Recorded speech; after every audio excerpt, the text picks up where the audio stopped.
जय श्री राम। हरि ओम। स्वस्ति श्री गणेशाय नमः। स्वस्ति श्री परमहंसाय नमः। श्री सदचरण गुरुचरण कमलेभ्यो नमः। नमः परमहंसा स्वादिचरण केचिन्मकरन्दाय भक्तजनमानस निवासाय श्रीरामचन्द्राय नमः। सच्चिदानन्दरूपाय विश्वोत्पत्त्यादिहेतवे तापत्रय विनाशाय श्रीकृष्णाय वयं नमः। अस्ति स्वस्तरुणीगराग्रविगलात् कल्पप्रशोनाप्लुतं वस्तु प्रस्तुतवेणुनादलारी निर्वाण निर्व्याकुलम् स्रस्तनिबद्धनि विविलसत् गोपीशास्त्रावृतं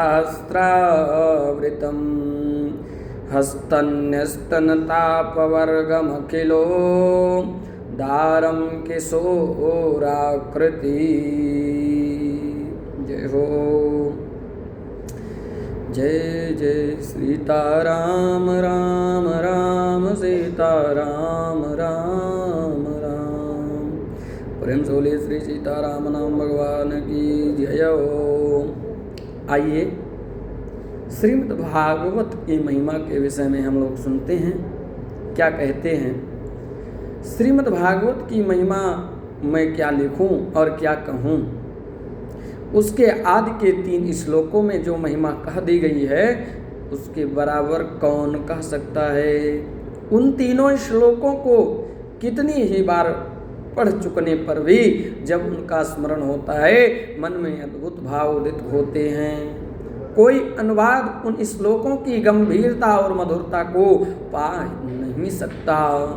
उन तीनों श्लोकों को मन में निर्मल करके फिर इस प्रकार भगवान का ध्यान कीजिए और उसको पढ़िए, उतारिए।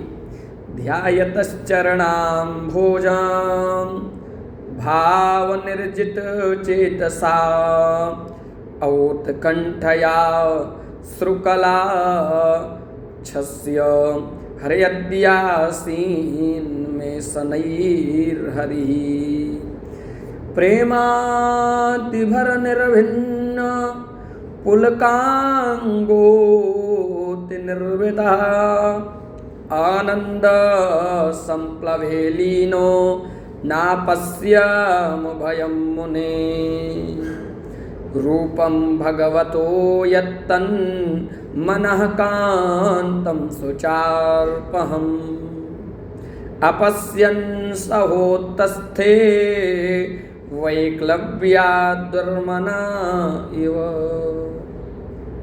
मुझको श्रीमद् भागवत में अत्यंत प्रेम है। मेरा विश्वास और अनुभव है कि इसके पढ़ने और सुनने से मनुष्य को ईश्वर का सच्चा ज्ञान प्राप्त होता है और उनके चरण कमलों में अचल भक्ति होती है। इसके पढ़ने से मनुष्य को दृढ़ निश्चय हो जाता है कि इस संसार को रचने और पालन करने वाली कोई सर्वव्यापक शक्ति ही है।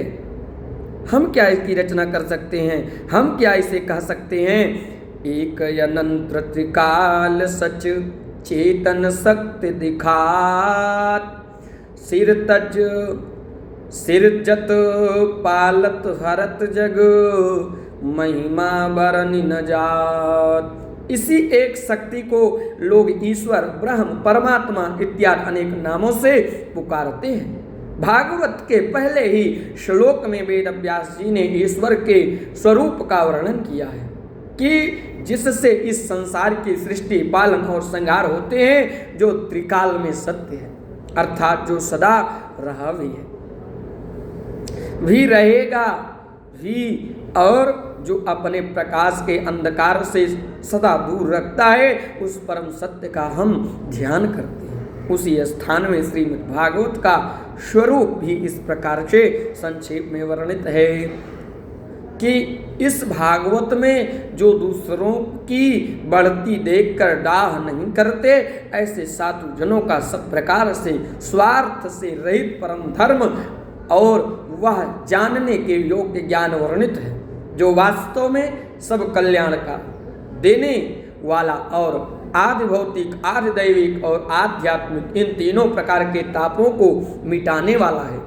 और ग्रंथों से क्या जिन सुकृतियों ने पुण्य के कर्म कर रखे हैं और जो श्रद्धा से भागवत को पढ़ते या सुनते हैं, वे इसका सेवन करने के समय से ही अपनी भक्ति से ईश्वर को अपने हृदय में अविचल रूप से स्थापित कर लेते हैं। ईश्वर का ज्ञान और उनमें भक्ति का परम साधन, ये दो पदार्थ जब किसी प्राणी को प्राप्त हो गए तो कौन सा पदार्थ रह गया जिसके लिए मनुष्य कामना करे। और ये दोनों पदार्थ श्रीमद् भागवत से पूरी मात्रा में प्राप्त होते हैं। इसलिए यह पवित्र ग्रंथ मनुष्य मात्र का उपकारी है। जब तक मनुष्य भागवत को पढ़े नहीं और उसकी इसमें श्रद्धा न हो, तब तक वह समझ नहीं सकता कि ज्ञान, भक्ति, वैराग्य का यह कितना विशाल समुद्र है।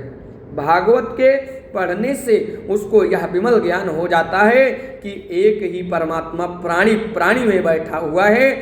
और जब उसको यह ज्ञान हो जाता है, तब वह अधर्म करने का मन नहीं करता, क्योंकि दूसरों को चोट पहुंचाना अपने को चोट पहुंचाने के समान हो जाता है।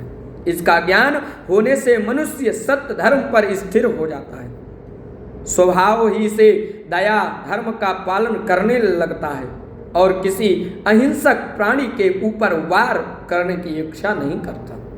मनुष्यों में परस्पर प्रेम और प्राणी मात्र के प्रति दया का भाव स्थापित करने के लिए इससे बढ़कर कोई साधन नहीं है। वर्तमान समय में जब संसार से बहुत अधिक भागों में भयंकर युद्ध छिड़ा हुआ है, मनुष्य मात्र को इस पवित्र धर्म का उपदेश अत्यंत कल्याणकारी होगा। जो भगवत भक्त हैं और श्रीमद् भागवत के महत्व को जानते हैं, उनका यह कर्तव्य है कि मनुष्य के लोक और परलोक दोनों के बनाने वाले इस पवित्र ग्रंथ सब देशों की भाषाओं में अनुवाद कर इसका प्रचार करें, इसको आगे बढ़ाएं। तुलसीदास बाबा कितना सुंदर लिखते हैं कि निर्मल मन जन सो मोहि पावा, मोहि कपट छल क्षेत्र न भावा। जय जय श्री राधे।